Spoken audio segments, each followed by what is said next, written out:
harga diri saya, yang dia harus mengembalikan harga diri saya dengan cara dia.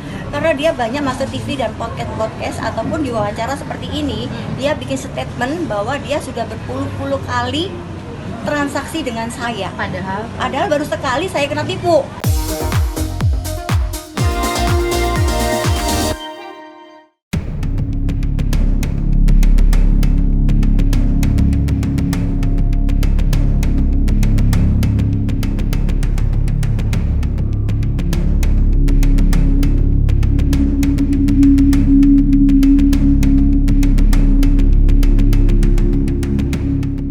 Rasa takut ataupun nervous ataupun gimana, karena kan saya berkata sesuai dengan kronologi dan bukti-bukti gitu kan. Jadi nggak ada, cuma cerita aja. Seperti kan kalau kita punya cerita sesuatu, cerita memang benar cerita kita, sampai kapanpun itu nggak akan lupa kan. Tapi kalau kita ngarang cerita, suatu saat itu pasti akan lupa.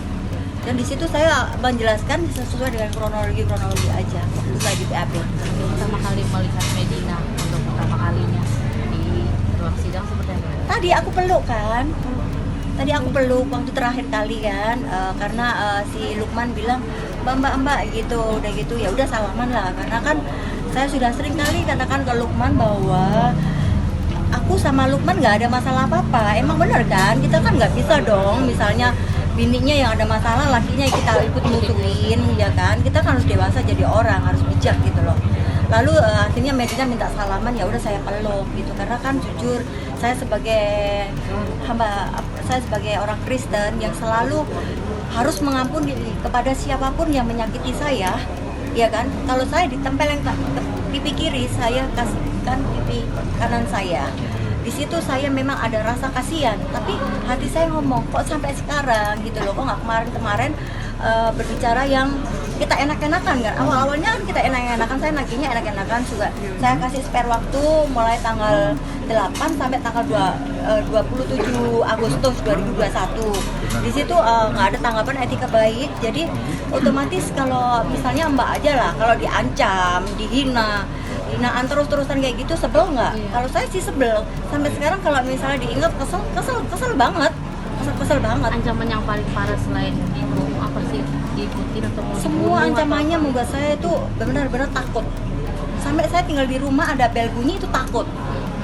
Sudah gimana sih kayak gitu? Nah, ancaman itu dia bikin laporan di Surabaya, di Polda Jatim. Laporan atas dasar penipuan dan penggelapan. Padahal sebenarnya dirimu yang dirugikan. Makanya saya ini korban gitu loh. Kenapa saya dilaporkan? Tapi saya ya tetap aja datang dan harus komitmen kan, harus menjadi warga negara Indonesia yang baik. Saya datang, saya bukan panggilan sih, itu seperti undangan untuk klarifikasi. Jadi saya jelaskan semua serta membawa semua bukti-bukti yang saya punya.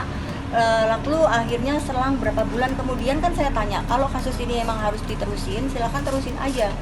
Kalau memang kasus ini akan dihentikan, tolong saya diberitahu. Akhirnya digelar, sudah kasus ini selesai, nggak naik, nggak ada bukti. Banyak banget, itu sudah merusak banget harga diri saya. Harga diri saya sudah diinjek-injek, sampai teman saya itu banyak ya yang bilang, pernah gitu ya, aku mau beli tas kamu tapi aku periksain dulu ya ke Singapura. Nah itu tandanya apa? Memang aku kolektor tas itu kan mulai sudah 15 tahun. Jadi setiap orang tahu memang aku memang kolektor gitu loh. Jadi nggak bisa dibohongin. Sebelum Hermes menyatakan barang ini palsu, kan sudah saya klaim bahwa barang ini palsu, tidak sama. Iya kan? Berarti kan saya ngerti gitu kan. Di situ saya malah dicecer kata-kata yang enggak gitu kan. Itu loh. Berapa kerugian yang kalau dibilang kerugian ya efek semua kejadian ini? Kalau dibilang kalau kerugian tas itu memang 1,3. Di sini bukan uangnya sekarang lagi, harga diri saya yang dia harus mengembalikan harga diri saya dengan cara dia. Karena dia banyak masuk TV dan podcast ataupun diwawancara seperti ini, dia bikin statement bahwa dia sudah berpuluh-puluh kali transaksi dengan saya. Padahal baru sekali saya kena tipu. Nah, gimana? Siapa yang bisa mengembalikan harga diri saya? Siapa yang bisa memberi kepercayaan supaya orang lain percaya? Ya, Medina harus tanggung jawab atas semuanya ini.